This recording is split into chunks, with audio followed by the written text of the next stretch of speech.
Hi viewers, আমি যাচ্ছি আজরের চাট করতে। তার লেগে একটা ফ্রেশ দেখিয়ে আজর নিলাম, তাকে কুচি কুচি করে কেটে নিলাম।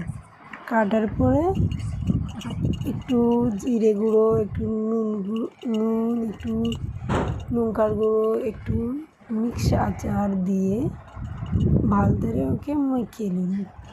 মাখাবার পরে খাও, কি স্বাদ লাগবে, অনেক ভালো, খুব টেস্ট। খেয়ে একবার দেখবে।